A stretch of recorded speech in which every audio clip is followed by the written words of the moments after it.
ஒவ்வொரு பிள்ளைக்கும் நீங்க இதைத்தான் படிக்கணும்னுவீங்க, அவன் இல்லை எனக்கு இதுதான் படிக்கணும்னுவான். விட்டுருங்க. புரியுதா? என் 3 பிள்ளைங்களையும் நான் அவங்களுக்கு என்ன படிக்கணும்னு சொன்னதே கிடையாது. ஏன்னா எனக்கு தெரியும், கர்த்தருக்கு பயப்படும் பயத்துல நம்ம வளர்த்தோம்னா தேவன் அவங்களோட பேசுவார், அவங்கள நடத்துவார். அவங்க என்ன செய்யணும், என்ன படிக்கணும், எதை சூஸ் பண்ணணும்னு அவங்களுக்கு தெரியும். உங்கள்கிட்ட கேட்டா ஹெல்ப் பண்ணுங்க.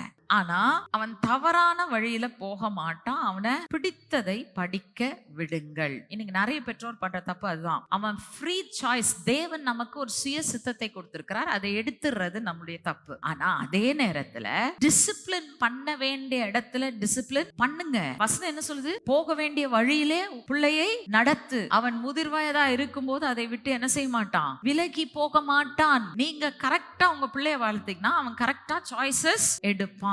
பிள்ளைகள் என்ன புரிஞ்சுக்கிட்டீங்க?